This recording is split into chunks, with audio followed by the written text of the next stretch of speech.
Hey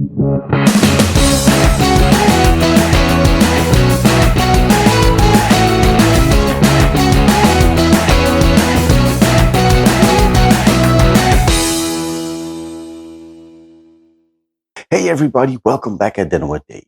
It's 7 a.m. in the morning on a Sunday. It's really early. And why am I already woken up? Because I've got myself 1.5 kilograms of short rib. That's gonna be a nice treat. Short ribs is gonna take a long time. We're gonna remove all the extra fat, all the membrane, all that kind of stuff. Then we're gonna we're gonna prepare it with a rub. We're gonna let it sit there for like 1 hour, and after that, it's gonna go on the barbecue with about 2 hours of smoke. Oh, that's gonna be delicious. All in all, I think it's gonna be like a 7 hour preparation thing. So let's go. Let's prepare the meat. Now, before we're gonna work on the meat, I wanna have the rub prepared. For this, we're gonna use some salt, some smoked paprika powder, some garlic powder, onion powder, chipotle pepper, and some brown sugar. First, gonna start off about 2 tablespoons of brown sugar.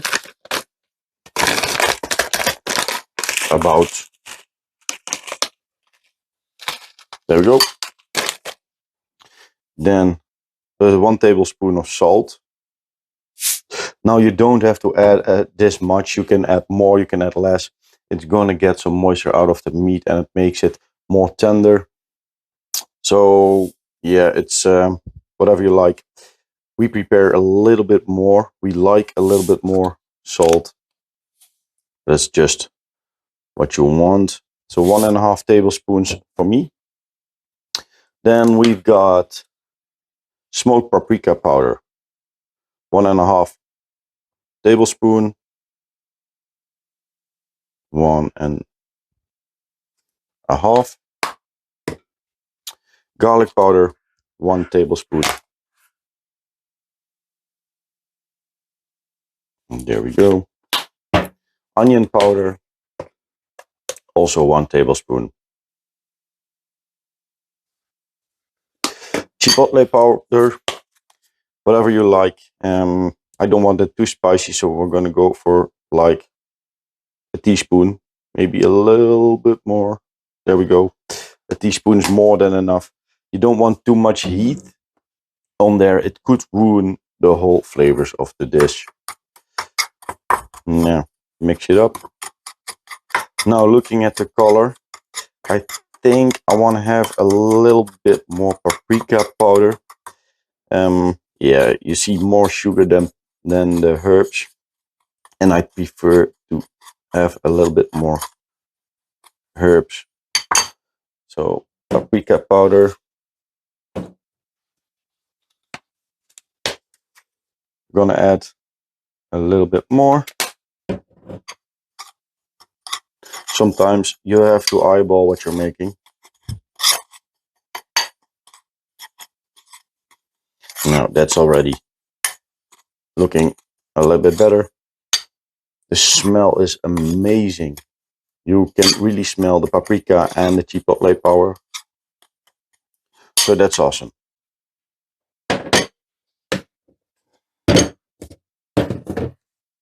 Now the meat. We've got ourselves a membrane here. Of course, we want to get rid of it. It won't take any smoke and won't take any flavors in there. So we've got ourselves a shallow knife. We're gonna make like a start. Same like normal spare ribs. Get yourself an opening and try to get the membrane off. Sometimes it's easy, sometimes it's hard. So I had my hand for a little surprise. I needed a little bit more cleaning. The membrane was rougher than I thought. Now we're gonna see for big parts of fat here on the back. We don't want that. We prefer to have a little bit less fat. It won't hold the flavors. It will get rid of the flavors. So for that, cut it away. Big parts of fat. And of course, you can always make some burgers with that. Add it in some burgers, especially this nice beef fat can give you a lot of joy. And there we go.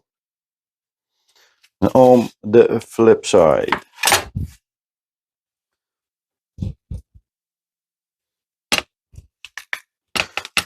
also a membrane. You can also see some silver skin. And there we go. Also here, big chunk of fat, really rough, tough. So we're gonna cut that away. It's not bad to have a little bit of fat on there, but not too much and not the hard pieces of fat. And then you see a little bit of a membrane. The thing I want to do with this piece of meat, I want to cut into the meat like this to cut through the membrane and let the herbs penetrate the meat.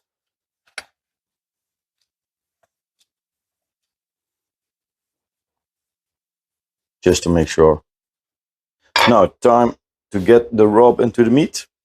Starting on the flip side, we're going to use some Worcestershire sauce as a binder. It's giving that umami flavor and a nice layer to stick on the meat.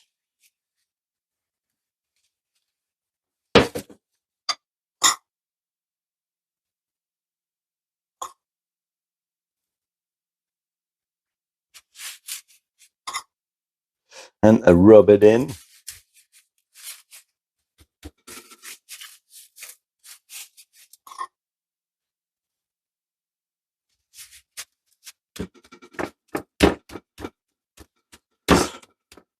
Make sure everything is nicely covered.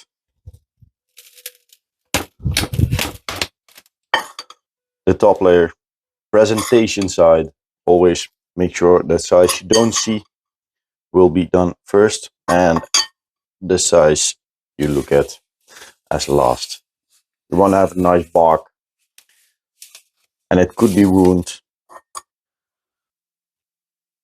if you got it there last. There we go. With the rub also get the sides nicely covered.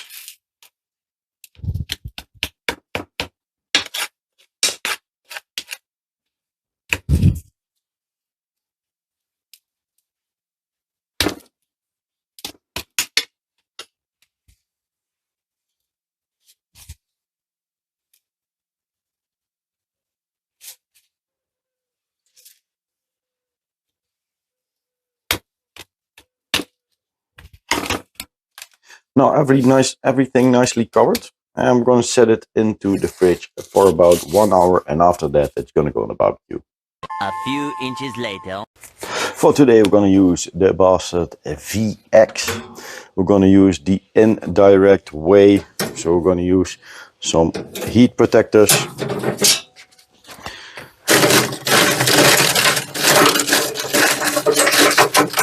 Some old charcoal.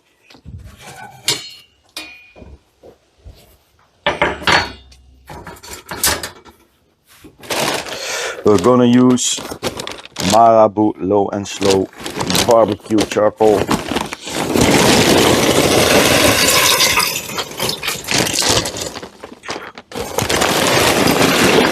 Sometimes with the charcoal you'll find some other strange stuff. Remove it, it will ruin the taste of your meat. It's almost filled up. Now get it slowly to the temperature you want. The temperature I'm aiming for is somewhere between the 100 and 110 degrees Celsius.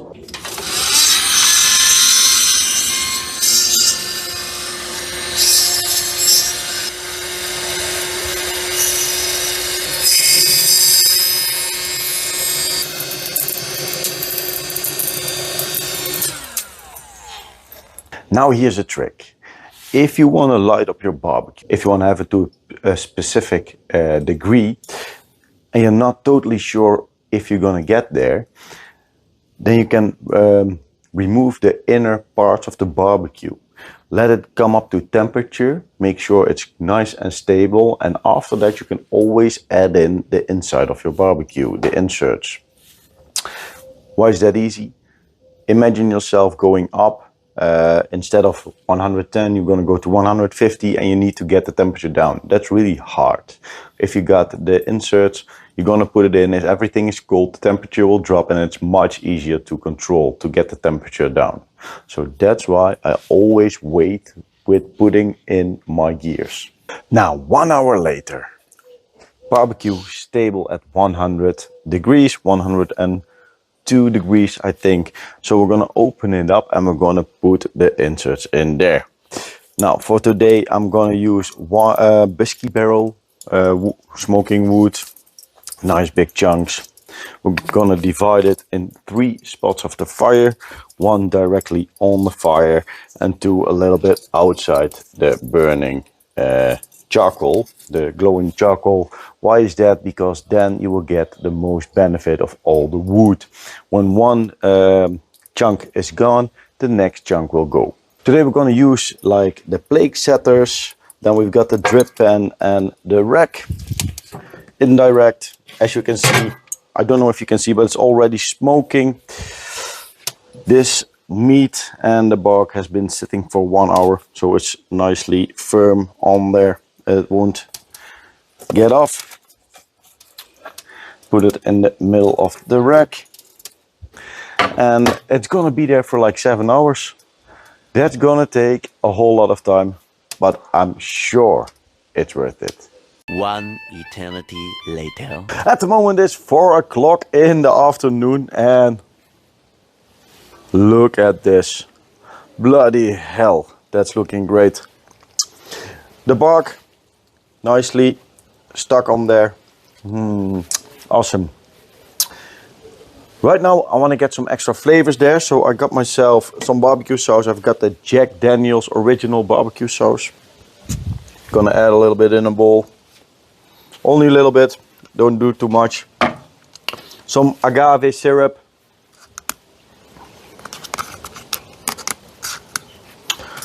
Big squeeze to thin it up, and it's giving some extra flavors. So we're gonna mix it all up. I think I'm gonna need a little bit more, it's quite thick. And there we go.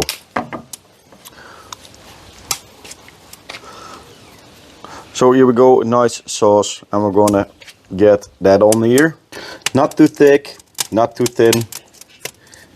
Get it nicely covered.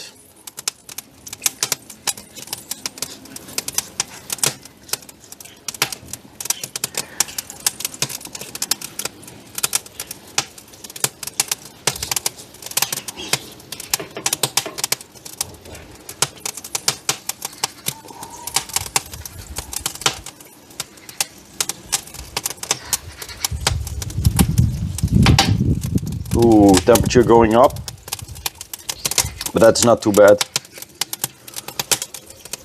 Now, every 30 minutes, we're going to get an extra layer on there to create that nice sticky bark. Now, 5:30, and I think it's ready. Look at this. Awesome.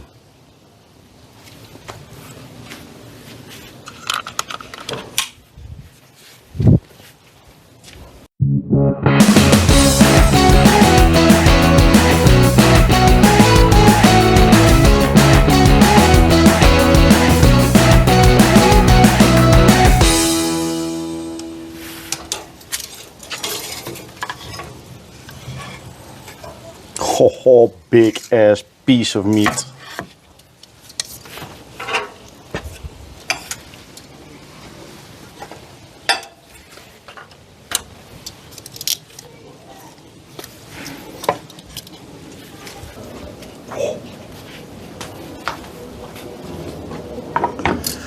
Now, let's see.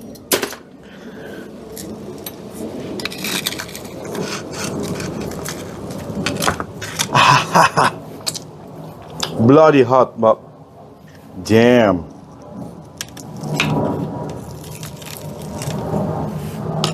Nice. Now, as you can see, we can just pull it off. No problem with that. Nice sticky layer. Bloody hot.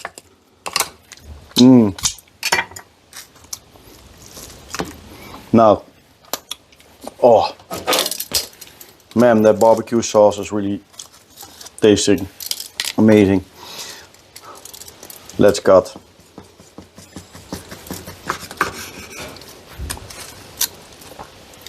Look at that. Nice, juicy. You can see the juice running. Oh man.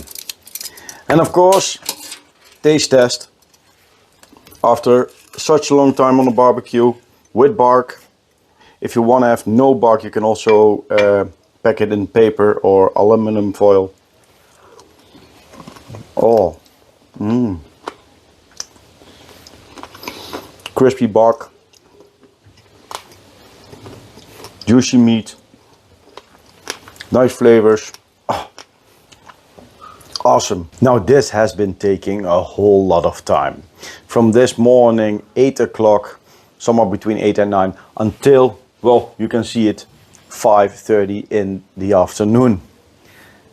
That all makes sure that the meat is nice, tender, the flavors are okay, the bark is nice, it's crispy. That's what we like. If you don't want the bark, as I said before, put it in aluminum foil or in paper and get it on the barbecue like that. Now, time for us to eat. This was Dave from Dinner with Dave. Thank you all for watching. Don't forget to like and subscribe. And we're going to see each other next time. Bye bye.